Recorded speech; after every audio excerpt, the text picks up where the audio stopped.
Welcome to Roguelike Radio. This is episode 45, where we're talking about the Caves of Qud. Assuming I've pronounced that correctly. We pronounce it Caves of Qud. Joining me today, I'm Jeff from YouTube, a Caves of Qud professional. Hi there, this is Nick, kilmarath on the Freehold forums. And this is Brian, I'm unormal on the forums. And this is Jason, I'm Hand of Luke on the forums. and I'm Andrew Doull.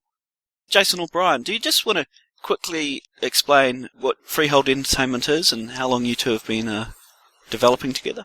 Well, me, Jason, and Nick have actually been friends since we were, 12 and 13, which has been a long time at this point because we're kind of old guys. And we've always wanted to make games. I've always wanted to make games. That's how I got into development in the first place. And, one of the things I wanted to do was write a roguelike, because roguelikes were some of the first games that I really got super into when I was young. I mean, I remember playing like Rogue on an 8086 over the summer, and that was my first exposure to roguelikes.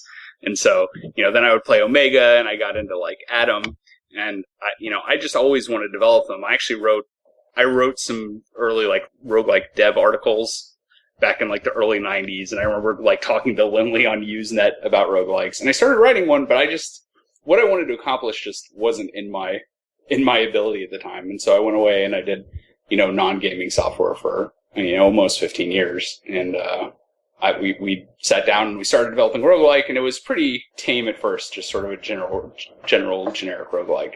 And we had always loved Gamma World.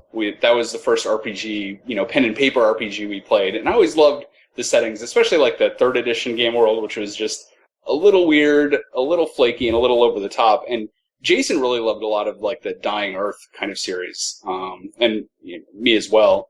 Dune and Gene Wolfe's work. And we said, what if we take Gamma World? Because we really loved a lot of the game systems of Gamma World, but the world building was always really weak, in my opinion. I think one of the things holding Gamma World back is just the world building sucks. There just isn't one. You're like in America, in Chicago, fighting raccoons or something. And so, while it's really fun to roll up a character, there's not a lot to sit down and really want to play like sort of an epic campaign in Gamma World. So it sort of ends up being these goofy one-offs. And so we sat down actually originally on like a pen and paper RPG effort and designed this really big backstory and world for a dying Earth, billions of years in the future kind of world. And after I'd actually started this roguelike engine, we said, well, hey, it seems obvious in retrospect, but at the time it was a pretty novel idea to go, hey, why don't we combine these two and do like a Gamma World roguelike? Why isn't there a Gamma World roguelike? I'd love to play a Gamma World roguelike, and that's pretty much it. I mean, they're just, other than like Alpha Man, it just doesn't exist. And so once we come up with that idea, it just seemed obvious in retrospect to put that together and put it on top of a really novel setting that isn't just, you in the ruins of Chicago. It took almost 5 years of development before we released it. It was a big, huge project. Well, I think probably one of the biggest lessons we learned was scope. We actually finished a lot of it, which is surprising to me in retrospect, but I mean, the project was just massive. So, I mean, that's pretty much where we are today. We got it to the point where we said, well, people could play this. We're not anywhere near like where we wanted to be at the end, but we might as well release it because there's already so much here. And so we launched it, and that was a year or a little more, I guess, 18 months or something ago. And what was the reception like? I mean, there's a lot of work done labouring away in secret, and I think a few roguelikes have this tradition of, Incursion would be another example that jumps to mind, where somebody goes off and builds this incredibly complex, ambitious project and then kind of releases it with, I guess, not much fanfare. Did you have an idea that you'd be building a community as a part of? Well, we were just like, we're both members, or all three of us, I guess, are members of Awful, and we have been for many years. And we said, well, we'll just post a little thread on here and get a couple players, and we'll see how that goes. And we actually had recruited a couple really strong beta testers, which helped a lot. I mean, there are a couple guys on those forums that just were extremely good play testers. But we launched it on the forum, and a couple guys really liked it and posted a thread on Bay 12 and posted a thread on Penny Arcade. And so within like 48 hours, we had, hundreds and hundreds of downloads, and we just didn't expect that at all. So, I mean, we were going for like a tiny launch, and we instead got, a couple people that went out there and just broadcasted it to the world the very first day. And we immediately had a ton of players. So, I mean, it was just pretty surprising amount of interest right away. I guess a big part of that would be the uniqueness of the theme and the kind of world-building effort that you've put in place there. At the same time, though, do people kind of understand that it's not just, as cool as that would be, a Gamma World roguelike, that there is something more happening under the hood in terms of story and in terms of place?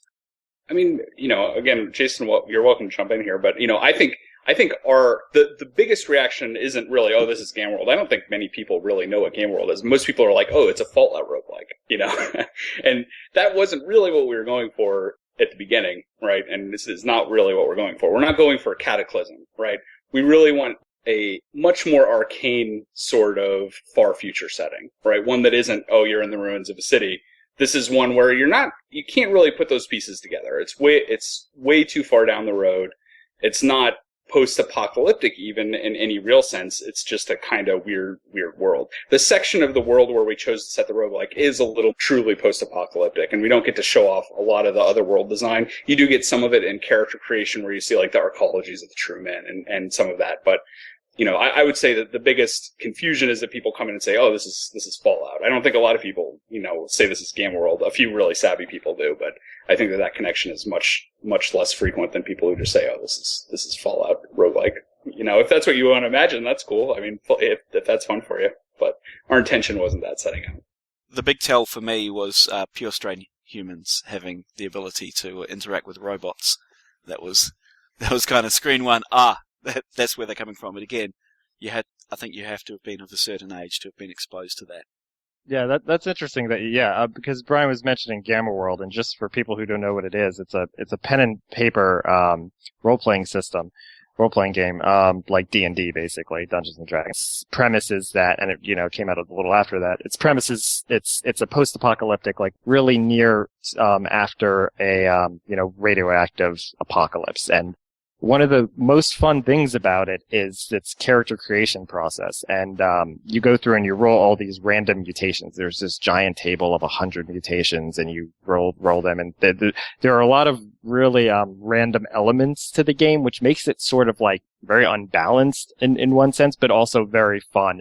And I think that idea of like that sort of that theme, unbalanced but really random, really fun, that just speaks exactly to roguelikes to me. So like the marriage of the two, Gamma World and roguelike, just seemed really natural. And we'd always been like, I want to play a Gamma World roguelike where I could roll up a bunch of random mutations and they interact in weird ways, and I can sort of be clever about how I want to defeat monsters. I think that's sort of like where that inspiration came from. And then, as Brian was saying, the setting was, that was sort of like a long work in progress. We'd been toying around with a couple ideas, and when we came on this, we have basically what's this super setting that we developed, which is this setting that we want to set several games in. And Caves of Qud sort of takes place in one region in that world, which is Qud, which is one of the more like horrific and awful places to be in the world, with all the mutation and everything. So yeah. I mean, I massively enjoyed the character generation process.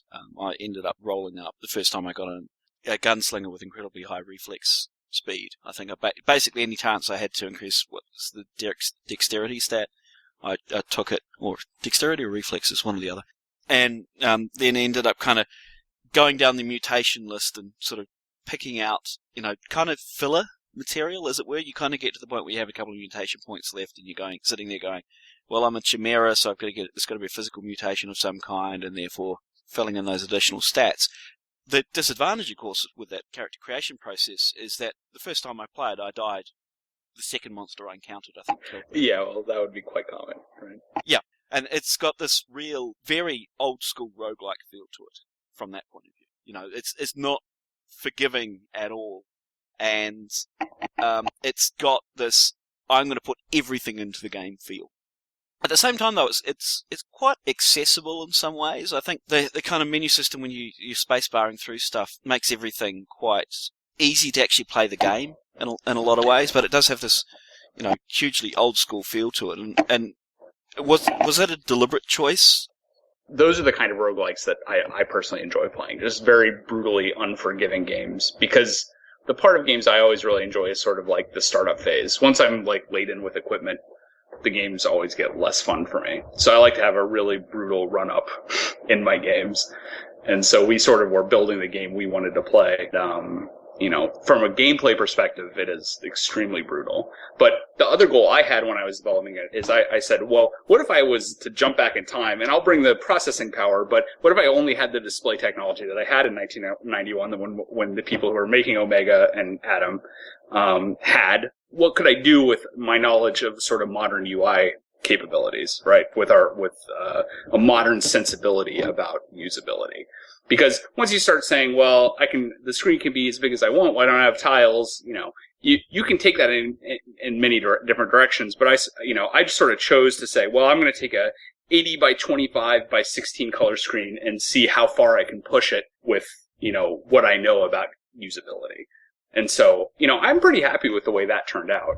Obviously you can do a lot if you go, oh, well, we're going to be true color, or we're going to have much bigger screens and tiles and mouse support. But I want to say, if I really wrote a roguelike, what could they have been doing back then instead of, using all 36 keys as a separate command? And, that's really where the UI design for Caves of Qud came from. Now, Nick, how early on were you involved as a playtester, the process of playing the Caves of Qud?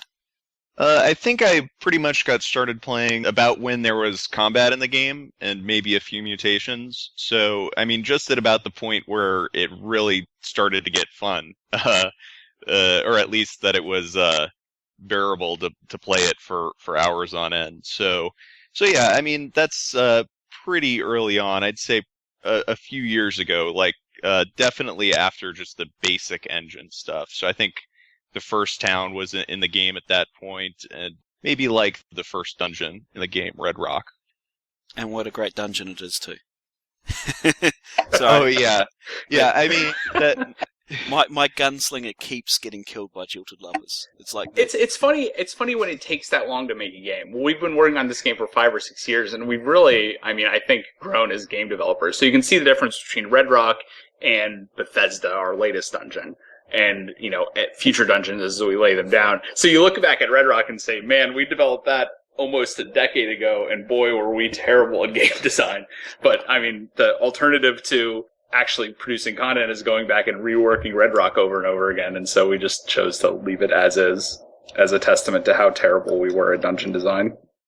Well, I think, too, that there was there was also an idea to keep simpler at least, or at least, a little bit more familiar to any classic roguelike player, maybe one of the first dungeons in Atom that you might visit.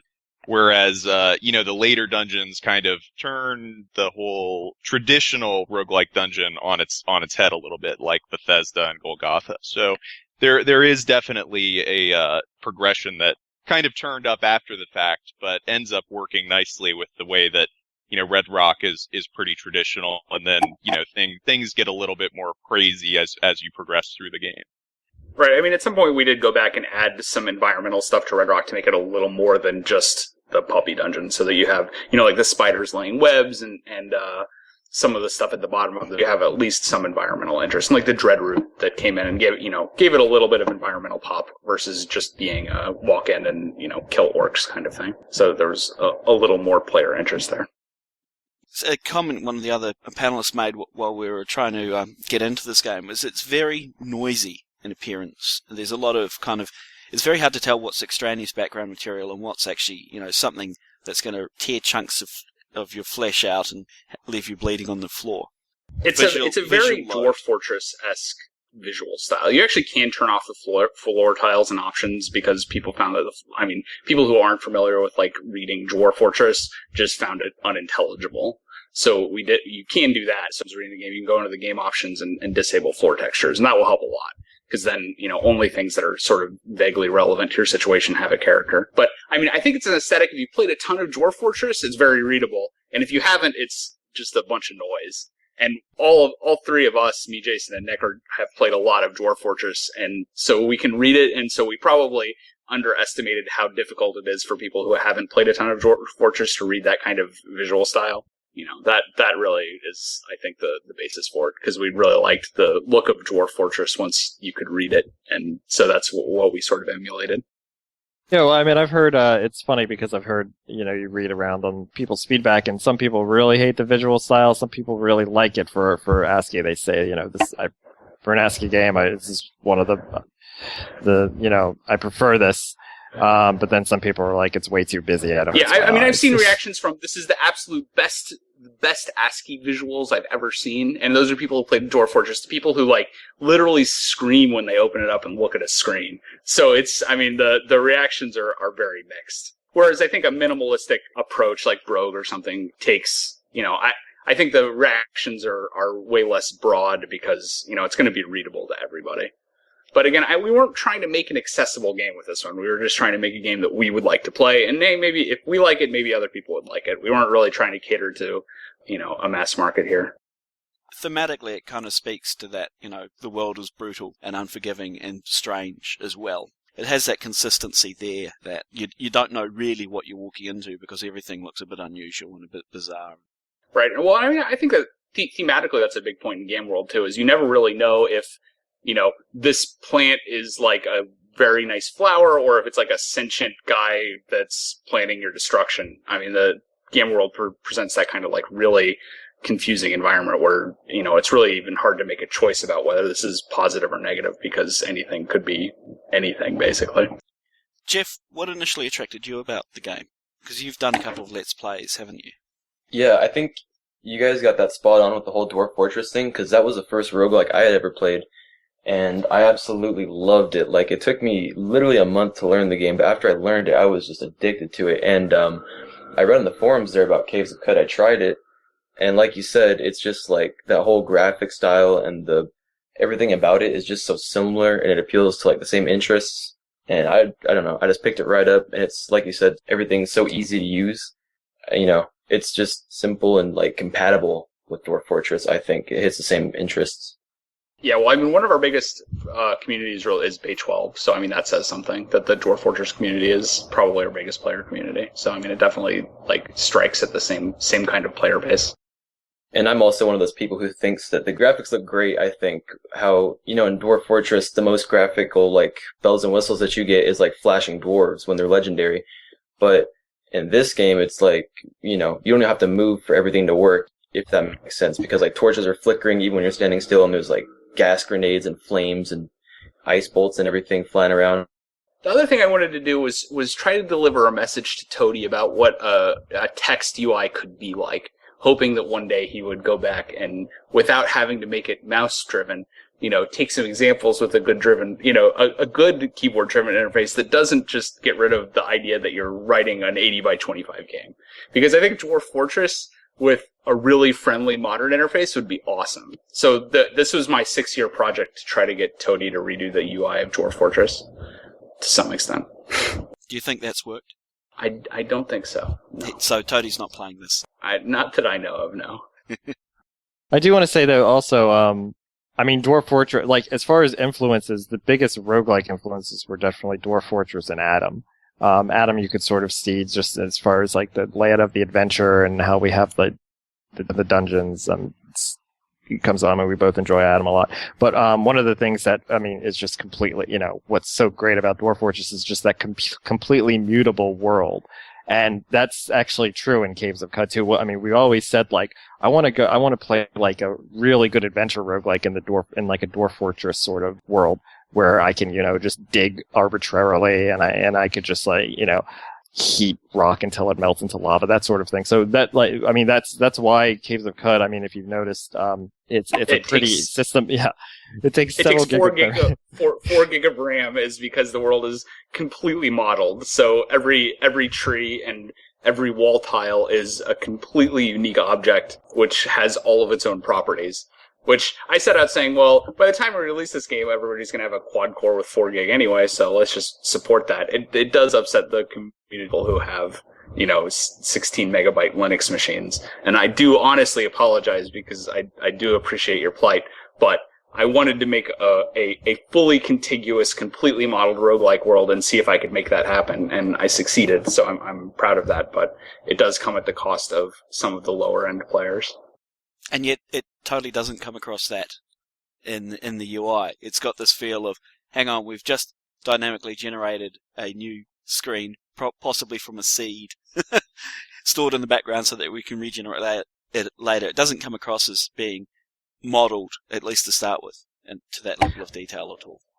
Right, well, one of the things I didn't want you to sit there 8 hours while I built the world, right? So I do generate the world dynamically, but I do it based on, I generate a master plan of overall structures in the game. So there's like subways and randomized layers and dungeons that I do generate, and then the actual details of every screen are generated on the fly based on that overall plan plus the previous zones that have been generated, so that you don't have to sit there for 12 hours, because you die a lot. And so I couldn't have you sit through an 8-hour world generation process every time you die. So, one of the technical challenges was to have a contiguous planed world that I actually generated on the fly to a great extent. So it is a combination of preliminary laying down the world fairly quickly. That one screen where the green bars are going by and it takes 5 or 10 seconds is where I'm building those sort of dynamic world-size structures. And then each time you walk into the zone level detail, like the block level detail, is generated right then when you enter the zone. I can't remember off the top of my head. Is there a generate a completely random character option at the starting screen? Because you can definitely choose to use the previous character you played with. There's not a just give me a random character now and I'll start playing option, is there? I don't think so. There used to be, but I don't think there is right now. Did it just not work out? It's interesting because, a big part of Gamma World is that random character generate. I mean, you don't have a choice in Gamma World, which is the primary inspiration. You just, roll up some stats and get a whole list of random mutations. And in fact, the early versions of the game was totally like that. I mean, you still picked pure strain human or mutant basically, but you'd get just random layout of stats and mutations. And it kind of came to the question through a lot of testing with our testers was, we found that was a lot of fun at first just to kind of learn the mutations and see what's out there. But once people really start playing the game, you kind of develop your own tastes or get an idea of what might be an interesting character to make. And then, the question of scumming or just basically rolling until you get what you want, kind of like rolling until you get Candle or something like that, was an even worse problem in Qud. So that's where we ultimately made the decision to switch over to a point buy system. But I mean, I personally like to just play totally random characters, so I made it so you can hit F1 everywhere, and so that's usually what I do, is I just go and F1 and end up with a totally random character.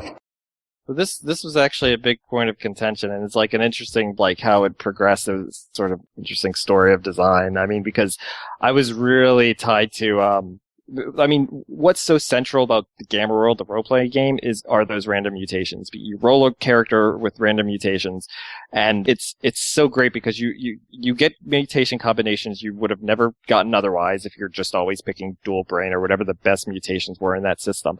And there's really just nothing you could do about it. You just generate such unique characters, and it's so key to the flavor of the setting, which is just sort of these wild, it's sort of like a Cold War era maybe conception of like what a nuclear fallout would be like. Just the way that character, they're just so distinct. It's really great. And I really wanted to bring that to the roguelike. And that's how it was initially. You just got random mutations. The upside was that, people were forced to play with mutations they probably don't play with now, and that they wouldn't have otherwise because they just get them randomly, and you create some really unique characters. The problem is there was just no great way to make it feasible with scumming, obviously, to get the character you want, and to get when you have random mutations, you end up having, some mutations, unavoidably are going to be better than others, and you can scum a character that's really powerful that way. Essentially we had to make the concession that we wanted point buy. It was the only real reasonable thing to do. And I like how it turned out. I was sort of against it initially. I like how it is now in its current incarnation. It's sort of something we had to give up from the original vision. One thing we did do is, you'll notice that there's a mutation called unstable genome, and that was sort of our nod to the Gamma World style character of just playing with what you got. And I think it's written in a way that makes it, I think, not that not that understandable for new players, or people who don't want to read a whole paragraph about what it does. But basically what it does is it lets you pick a few levels of this unstable genome, and you'll get that many random mutations as you play the game. But I don't know if you want to talk about this design, Jason, since you did it rather than me. But I think that the idea is we had a challenge that unstable mutation. If you just got 4 random mutations from it, what's the difference between it and taking 4 random mutations? And so what we said is that the mutations cost 3, 4, or 5 points. What I'm going to do is give you this choice that costs less than the mutations could cost. So it costs 3 or 4. I don't remember what it ended up costing. But you can actually take this mutation several times and potentially end up with a more powerful character, which is pretty neat. And the other thing is, we said, well, if you get all these mutations right away, it's not really different than rolling a random character. So you've actually got to survive a little bit and gain some levels to see what each of these mutations are. So that by the time you've gotten through the early game, all of these unstable genomes have procced, and you've had to pick a new mutation. And so if you pick, say, all unstable genomes, you play through the first 8 or 10 levels of the game, every 2 to 3 levels getting a new mutation, and by the end you've got this random character that you've designed that isn't really scummable. That really gives a flavor that we like. But I don't think a lot of people try. Are there any other specific balancing issues that you ran into as a part of the design? Yeah, there are several. One of the things we wanted to do early was I got this idea that the way we would implement the mutations is that I wanted them to be fairly, I wanted each mutation to be like a fairly linear progression. I didn't want a bunch of like mechanic branching. I wanted them to be sort of small and self-contained, but I wanted there to be tons of them. And I wanted the interesting gameplay to emerge from the interactions of these sort of siloed mutations. That was sort of the idea. That says in the current incarnation where we have something like 60 so mutations. They don't really, if you have flaming hands, you never get like forked flaming hands or something like that. Your flaming hands just does more and more damage essentially. The mutation really doesn't evolve as you put more points to it. It just sort of gets better. You get one of the kind of ideas behind that was that we wanted the mutations to be like really great, accessible, and fun right when you get them at level 1. And we knew that the more complex gameplay would emerge from the interaction of these mutations. The downside of that is that it's sort of a nightmare to balance, and on some level, we do our best to balance it, but it's just, when you have 60 mutations and each interaction between every 2 and then every 3 and then every n mutations is going to create a somewhat unique experience. It's really tough to keep the scope of that reasonable. On the other hand, this also sort of speaks to a point that you were making earlier when you said you just rolled a character and you died immediately. Because obviously there are mutations that work well together, and sort of the flip side of that is there are mutations that don't work well together. And since this is still sort of, we're still in beta, this is still sort of the skeleton. We don't have anything like a good tutorial, or we have some guides that Nick wrote, for example, that you could find on the forums that are really good for new players. But the way it is right now, if you're just picking your mutations and you don't really know how the mutations will play out in the game, you've never really played the game, you don't know which mutations are going to interact well with other mutations, a random character is going to have a tough time, especially at the early levels of the game. And what's probably going to happen is you're going to roll a random character, find the first or second monster, and it's going to kill you. That's sort of the cost we pay by having enough mutations where the ones that you do want to pick and that will work well together are going to be. We didn't want those to be so powerful that they would just, trivialize the game. That's you have to pick a set of mutations that are going to work well together, or abilities, let me say, because there are true men as well, to basically compete in the game at all, which means that if you're not doing that, it's going to be a pretty brutal experience, especially for newbies. Yeah, it's the old issue of, well, I've got a character creation choices to make at the start, but I've not played the game yet, so how can I possibly make character creation choices? So you end up picking whatever sounds cool. What's been the highlight so far? Has it just been the community accepting and taking on board the design that you guys have and the vision that you guys have? I really like watching Let's Plays. I mean, I guess in some ways it's kind of creepy to be sort of like staring over the shoulder of people playing the game, but, to me it's really interesting to see the way people react to, the situations and the writing and, just the game design in general, because everybody is unique and, all of the Let's Plays are pretty fun to watch. I would say, this sort of brings me back. I was listening to Roguelike Radio. I think it was the one with Spelunker. Derek Hugh, yep. Yeah, Spelunky, and he right. And I think he really succinctly described what's so appealing about roguelikes. And it's sort of the story. I mean, all the random elements of roguelikes, they sort of end up creating these great stories that you tell about your character, about how your character is on this deep level of the dungeon, and he slipped on a rock and was crushed by his own. They're just these great stories that come out of the emergent gameplay of roguelikes. That they're sort of a tradition there. So when I'll be checking out the Let's Plays, or like Nick will tell me a story about something that happened to his character. I'll hear someone else on the forum. I'll read someone on the forums describe this just hilarious, sort of cacophony of events that work together to produce this great, story about how their character ended up dying. I love reading. I love reading those about other roguelikes, especially like Dwarf Fortress. That's great, Adam. And so when someone has an experience like that in Caves of Qud, it's very satisfying. And I play the game. One of the reasons we were really attracted to making a roguelike is because it's, we could play it even if we made it. The replayability there is so high. So I'll be playing the game and just hilarious things will happen that I don't expect, just because the way the mechanics are interacting, and that's always really fun when something like that happens. Yeah, and if you've modded yourself on Dwarf Fortress, you'd hope that you would end up coming up with some great after-action reports. Jeff, you had some questions you wanted to ask.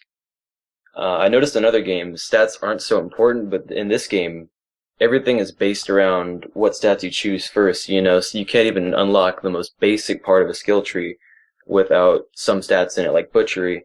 That's probably my favorite skill of all time, survive so well with it. You need at least 3 agility added if you're a mutated human to even take that. And, even a point in toughness can result in tons of extra HP later on in the game. I think the stats are very well done in this game, especially with the trade-outs and the mutations, how, you take, let's say you have double muscle, you get 2 extra strength, and you lose some quickness or whatever. I think everything is very well balanced in terms of the skills. I feel like self-discipline and endurance are both, either I'm not getting something, or they both just are not viable, as well as first aid. I never found a use for first aid either. Is that a balance thing, or am I just missing something? No, you're not missing something. I mean, a lot of this, the skill trees aren't always as easily comparable to each other as maybe in some other games. It's just the balance probably we need to keep balancing it. I think for self-discipline in particular, we used to have some powers focused around improving Esper abilities, which we ended up just making part of core Esper mechanic. Espers are just mental mutants, or mental mutations in general. I think we removed those from self-discipline and then ended up never really replacing them with anything. So self-discipline may, be suffering from that as a side effect, and it may be weaker than it was previously because of that. But a lot of it is just that they've been tested, the skill trees, but there needs to be more testing and more balance. We need to do another pass at them, basically. A lot of them were sort of experimental, and we want to go back definitely and try to anything that's not really viable, we want to probably make more viable. Also, I think certain skills are just going to be not really viable for certain types of characters, and that's sort of the idea. Like what you were saying about the attributes, that's sort of one of the reasons we made the game so attribute dependent, is that we really like hardcore specialized characters, because we want each experience to be pretty unique. So you can't really get some of the skills, especially when you get deep down into the tree, unless you're a certain type of character. And we kind of like that, so that you don't end up maxing out everything with every character. You'll have to basically just play the game again to really get deep in long blades if you really want to make a long blade, agility based character versus a mental based character. And I think that's a very interesting thing because, in Dwarf Fortress, you do whatever X amount of times to get legendary and everything. Here, you have to specialize in something, and I kind of hate you guys for it because I'm putting points into toughness because I'm like, yeah, I can't live past level 3, so I got to get lots of toughness. And then it's like, oh, but I want some skills, I want tinkering, I want to be able to get these bits, they're good for selling, so I need some intelligence. Oh, but how am I going to sell bits if I don't have ego to sell them? And then, all of a sudden, I have nothing in strength or agility, and I think you guys did a really good job with the whole specialization system and how everything, you can either put things together to really specialize your character, or you can use them to sort of fill in your weaknesses.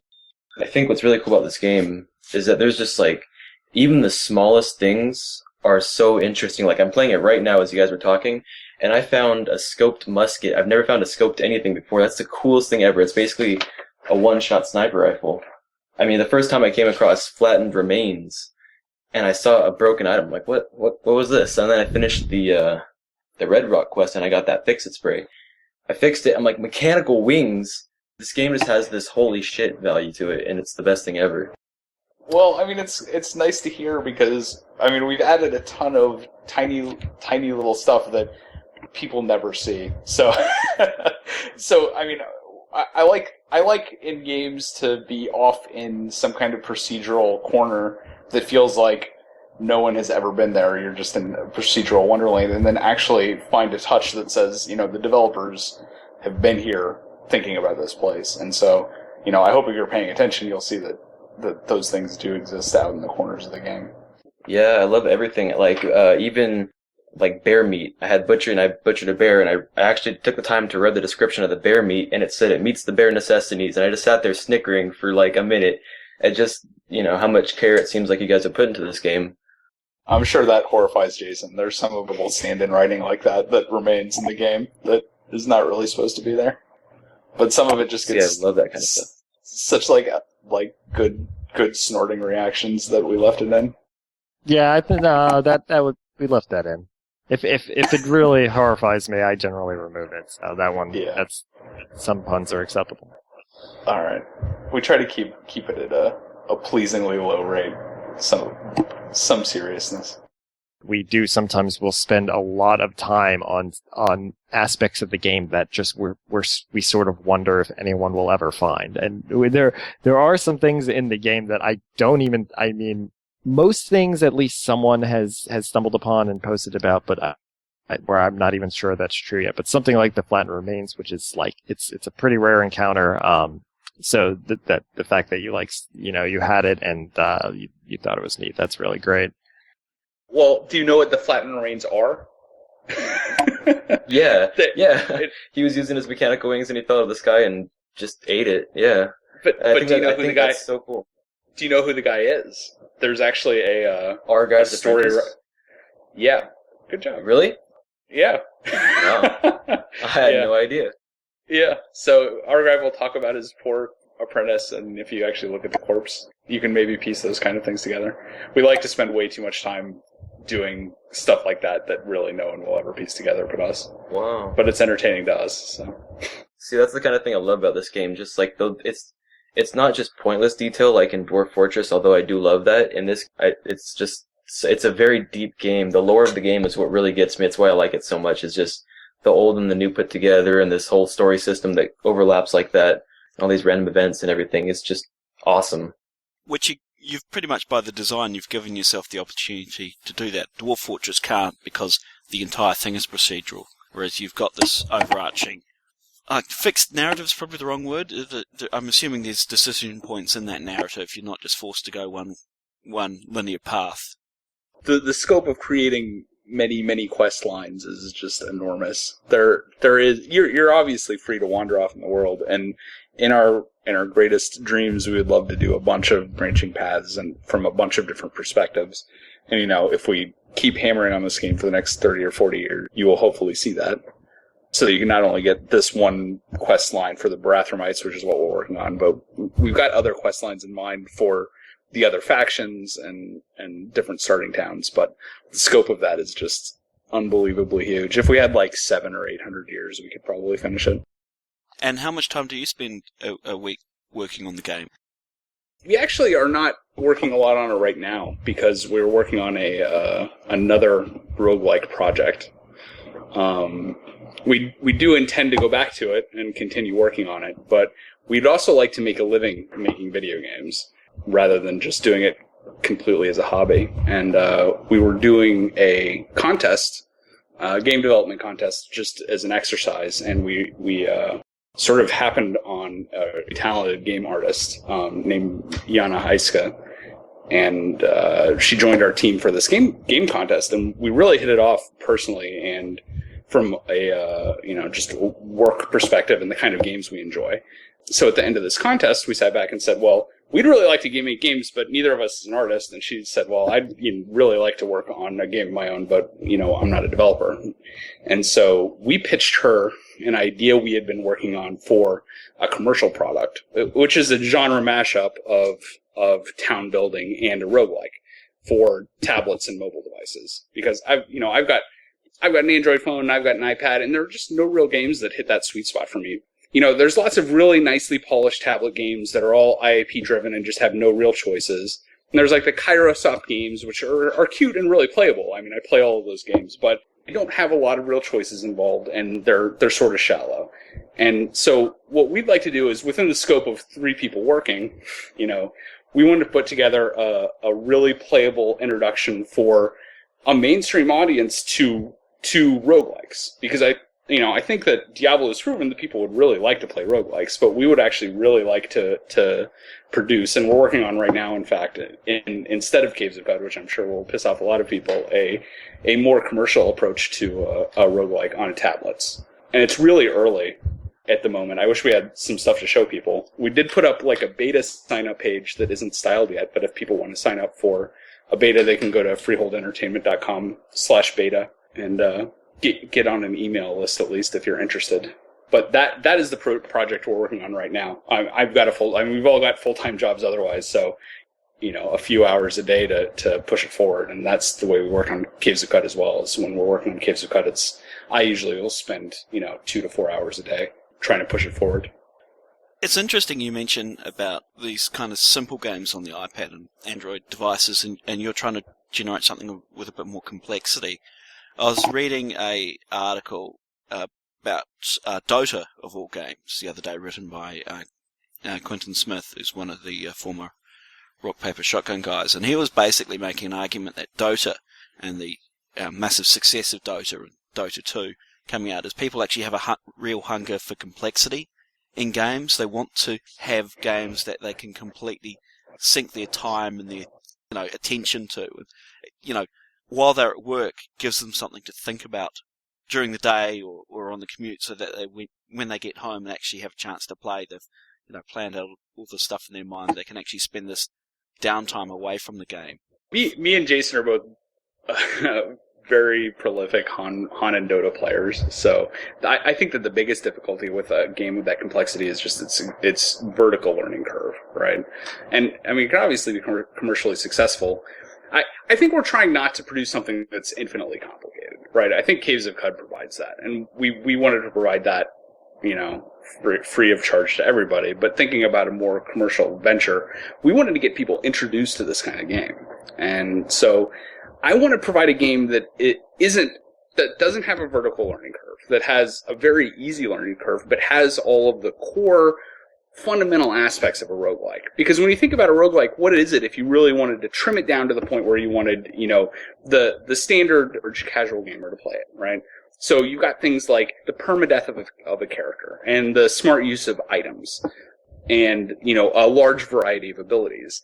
And, how do you wrap that up was the challenge of this design in a way that makes it appealing to a more mainstream audience, but also lets you play in the kind of time sessions that you've got on a mobile device. Because I know when I sit down on a tablet or a phone, I've got, 15 or 20 or 30 minutes to sit down and play a little bit, and then I put it away for a day or two or a week, right?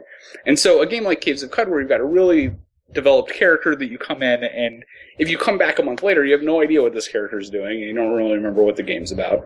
And so it was a pretty big challenge to come up with a way that allowed you to have the upsides and the feeling of a roguelike without actually being like Caves of Qud. And so what we said is, you've got two portions of this game. One is a town building portion, and one is a very, very straightforward roguelike portion. It doesn't attempt to meld the two as one single game like Dwarf Fortress does. There's two very distinct sub-games. So you got a somewhat cut-down roguelike, and you've got a somewhat cut-down town building session, but what happens is every adventure in the roguelike is a one-off, period.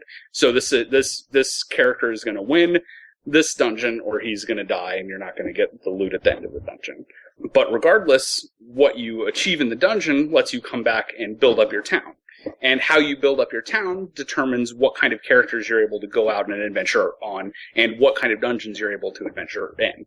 So that anytime you're sitting down for 10 or 15 minutes, you sit down and maybe you work on your town, or maybe you go on one adventure with a character. But each of those characters is brand new. You go, well, I've got these classes unlocked.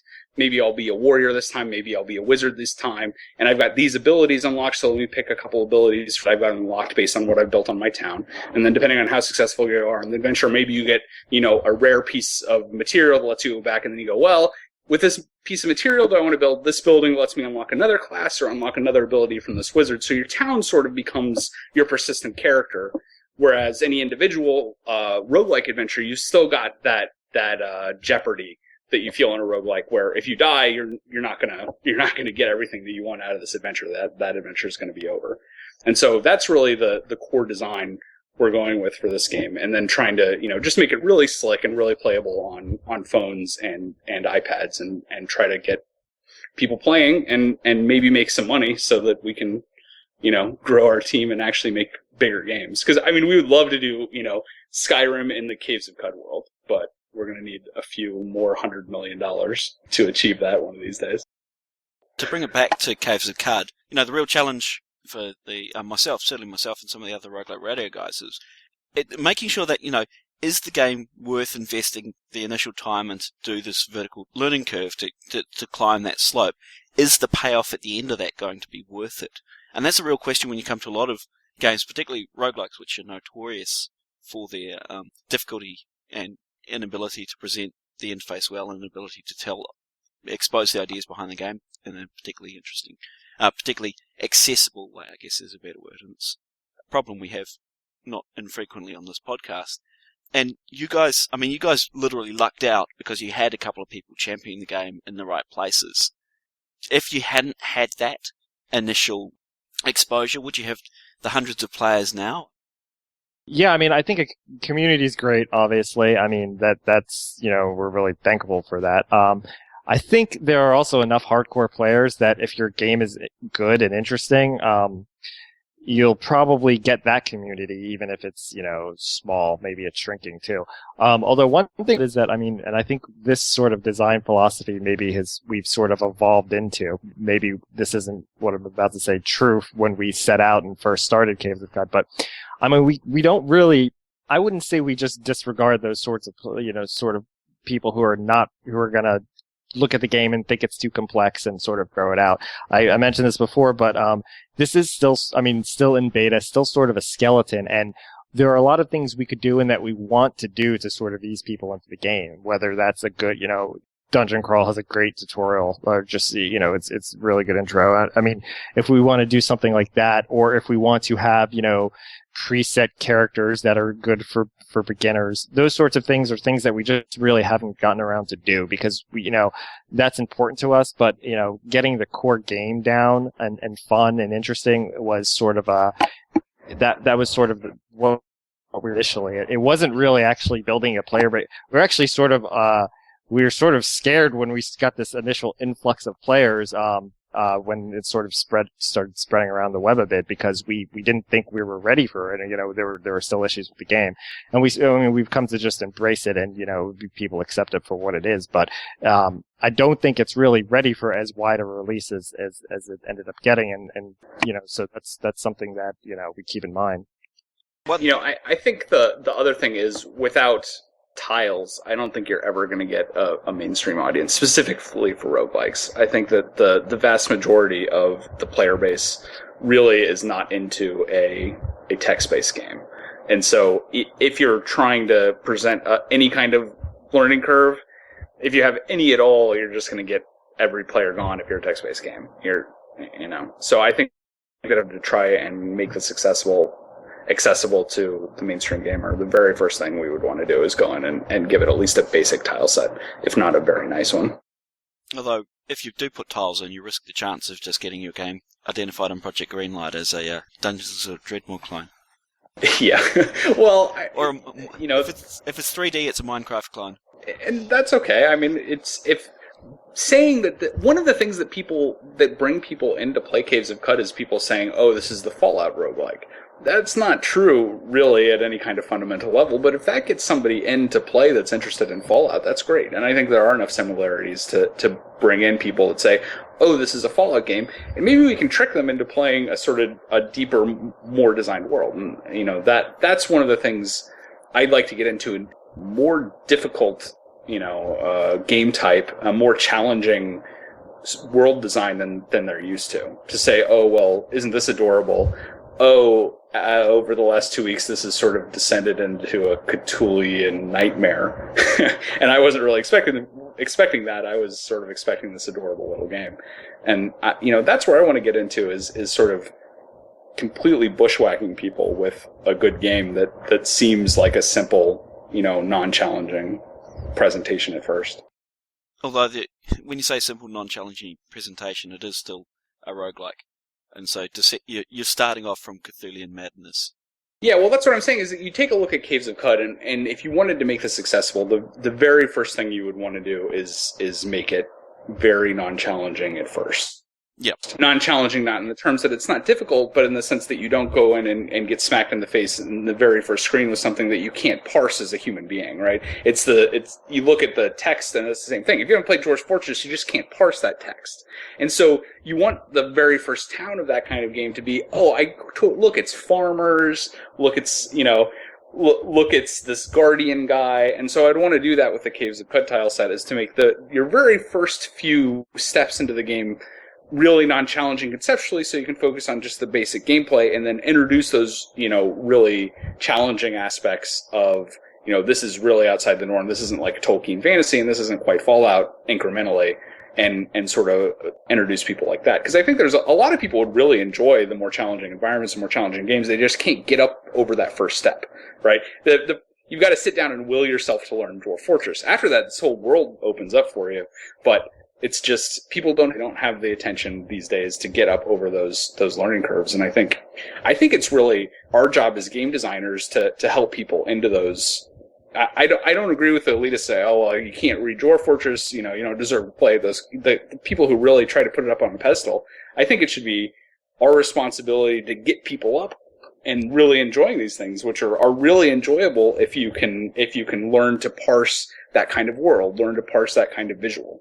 Right, and I don't think you should just dump people in and go, ho, ho, ho, if you can't learn this, you suck, which is, Dota is notorious for that. You try to play Dota, you try to play Han, and the community is awful. They don't try to help you up over the step, you're just completely relentlessly mocked. And so, I think it should be the opposite of that. And that has to start, I think, from the game designers. It's also going to start from the word of mouth to a large extent. The reason you got into Dota is because your mate was playing Dota, and he said, certainly, probably not as adults in our 30s, or 40s, but at high school, it was the new secret knowledge about the new latest game, whether that is something mainstream or something completely off the wall, is always going to be a way of getting coached and playing in the game. And I know Valve have talked about the coaching system in Dota too. I'm not suggesting you guys go out and publish a book with O'Reilly on how to play Caves of Qud. Well, that's kind of like Adam. That's how he learned to. And I think other people have had this experience where before I played Adam, I just read the guidebook, and it was interesting enough to me to make me want to play it. But it's interesting because it's so to play that game without the guide, with whoever had written that guide is like, I almost can't even comprehend it. I know people do it. Yeah, I think that appeals to some people. I think you could probably do it better and make it more accessible. But what you're saying, that's how everyone is introduced to games. That's an important aspect of it too. The other interesting thing about introducing people to just roguelikes in general is every time I've tried to show Caves of Qud to somebody, or even like Adam to somebody, you watch a non-roguelike player sit down and try to deal with something like permadeath for the first time, and it's hard to even convince them to just after they've died right away, like, oh no, that's expected, that's a part of the game. Now you get to do it all over again. So there are still some elements with roguelikes, I think, that make it a little bit more tougher to broaden the appeal in general. Yeah, it's an interesting balancing act. You've got to hook them in enough that they care when they die, but don't care too much, if that makes any sense. Yeah, I think it's funny because that first person, they walk out and they die to the first monster, and you're like, no, you just had fun. Was it? That's the fun part. And so when it's so cross to the expectations of most game these days that it's hard to tell people. And maybe we should say, congratulations, you died the first time. That was expected. You were supposed to die. Now, you want to replay your character and tell people what it is they're supposed to enjoy about the genre, or what the genre's expectations are, because maybe that, if you played roguelikes, it's expected. Yeah, I'm going to go out, I'm going to die 100,000 times. But if I was just to pick up Caves of Qud myself and try playing, never played a roguelike before, I'd walk out and die and go, oh, I have no idea what just happened there. And it would probably be good as, from a design perspective to say, congratulations, you just died the first time. Here's an achievement that was expected. Let's set up for. Would you like to play this character again? And guide them through the expectations of a particular genre like that. Yeah. That's the classic argument Keith Begun would make with 100 rogues is called 100 rogues because it's not the first hero that makes it through the dungeon. It may not even be the 100th. And you've got to sell the disposability, which you kind of counter to the idea of spending all this time creating your character to start with. One thing I did see you guys doing, and I've complained about this in other games, but there is, and it's a bit ironic coming from an Angbang background, but there is quite a bit of stuff that comes across as vendor trash in the game.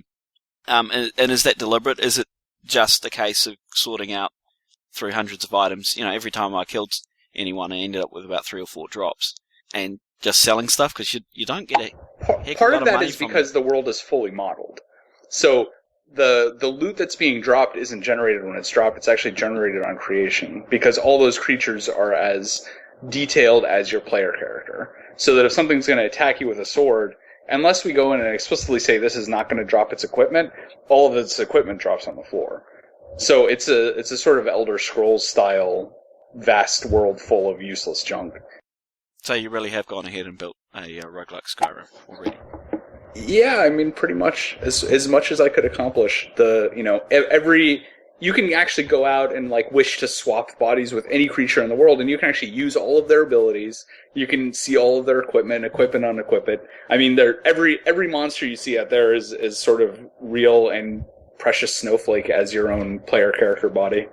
And that opened up a lot of design space for us, because a lot of the really fun mutations take advantage of that, like domination, which is a mental mutation where you based on how powerful your ego is, you dominate another creature, and then you control them, and you get to use all their abilities if they have them. There's also I don't think it's in the game currently because I don't think it's finished, which is Metamorphosis, where you basically you metamorph into any creature you touch, and if you touch like a 6-armed ape, you'll have 6 arms. You'll be able to wield 6 arms, 6 weapons, and there's support for all of that. And we've sort of tried to take advantage of it with our design, where we probably we've talked about being able to do, going further with that. And, we've only sort of just touched on it, really. A lot of our design is a little more traditional. We don't really go there. We don't really take full advantage of the engine that we could be taking advantage of. So that's, with designing further abilities, or further mechanics in the game, we're going to keep that in mind. I did want to touch a little bit on the fact you've gone ahead and created your own roguelike engine, and one of the first things I'm playing on Vista with UIC enabled, and one of the first things it says is, sorry guys, you need to run this as administrator because we can't write to the program files directory to save your files. And I just wanted to talk a bit about how porting has been. Is it you're Windows only right at the moment, aren't you? Well, it's .NET, so people do run it on Linux and Wine.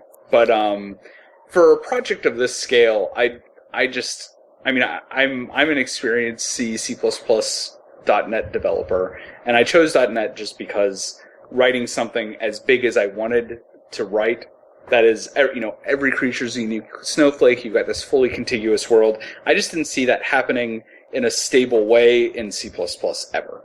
I've got a lot of experience doing that, and I probably could do that, but it would take, 2 or 3 times as long. And, I actually wanted to release something as a hobby project. And so .NET was the choice for me just because it was plausible that I could write what I wanted to write in it. The downside of that, of course, is that it only runs on the platforms where .NET runs. And, that was a conscious trade-off I made, but I think I preferred having the game that I really wanted to write run on one platform rather than, compromise the amount of stuff I could write and have it run cross-platform. And I know a lot of people are opposite feeling. They want to write C or C++ and it'll run everywhere. And, I didn't think that I would rather have written the game I wanted to make and run it on one platform than compromise that. You've also gone with the other favourite of ADOM critics, which is the fact that you're not open source. What was the thinking behind that? Well, part of it is that we like ADOM's sort of sense of mystery about what's going on, right? It's not obfuscated.NET, which means if you want to go in there with Reflector and poke around, you can. We'd also like to make a commercial product out of it at some point. And I know open source doesn't necessarily preclude that, but, I feel like if you're interested in the internals, you can open it up in Reflector, but I feel, I have some fairly negative feelings about the open source community for commercial projects like this. I think it makes a lot of sense for communal tools, right? So for operating systems, for editing tools, for productivity tools. But when it comes to somebody's personal creative work, it doesn't mesh as well with the way our economy actually works, and, I probably will get a lot of crap for it, but that's just sort of the way I feel about it. This is our personal project. If we ever abandoned it, I would definitely consider open sourcing it and sort of giving it away to the world.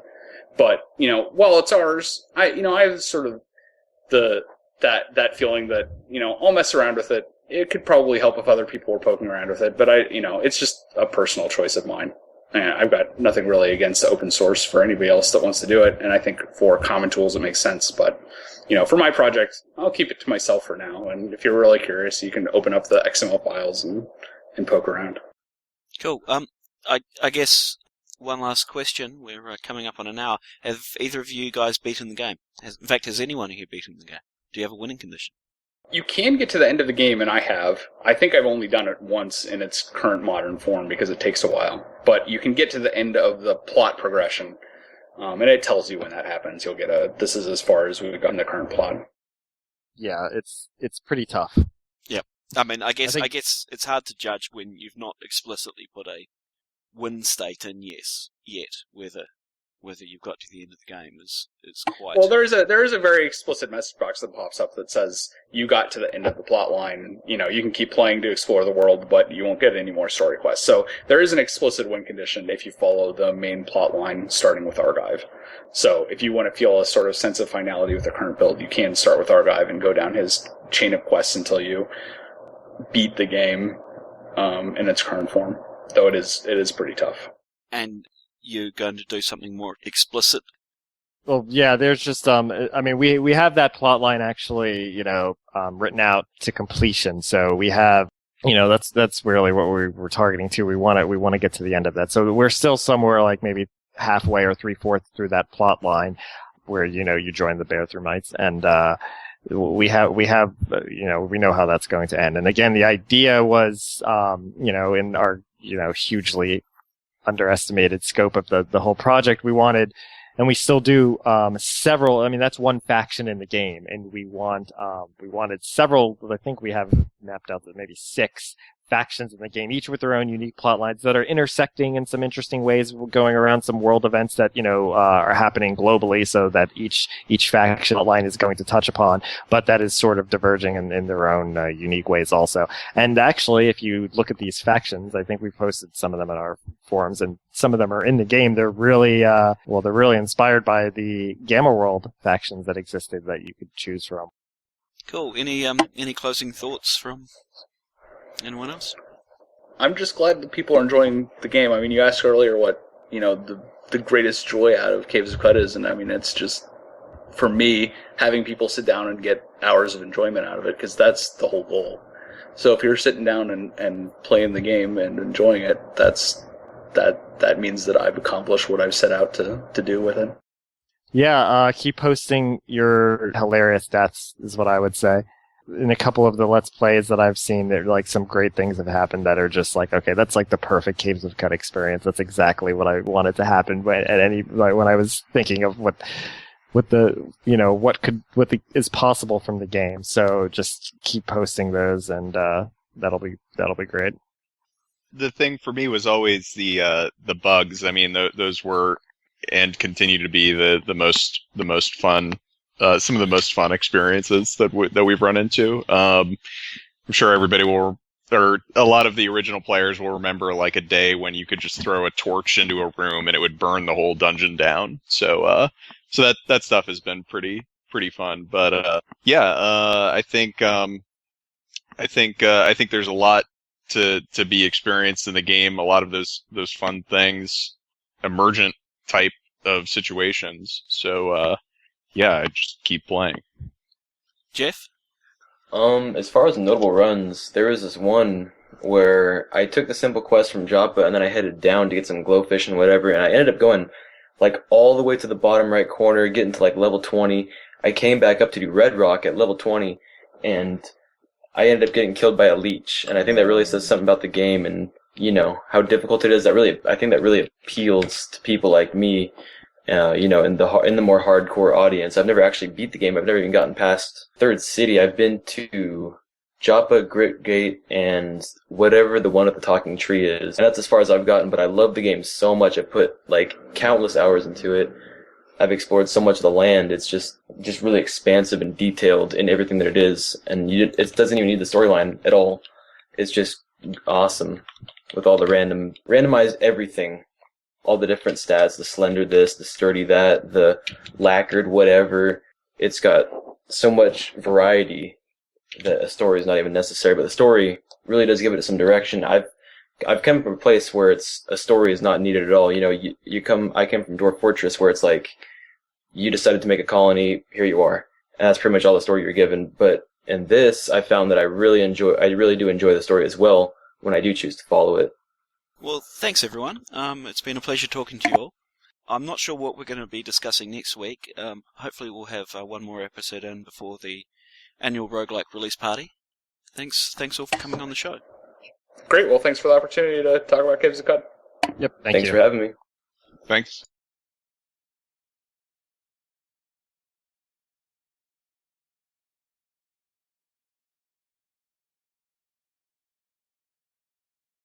Well, I think my first and most important question to me would be, will you guys name an item after me? That's a request, not a question. What name? Jeff? The Rambler. There we go. Sings at the start of every combat.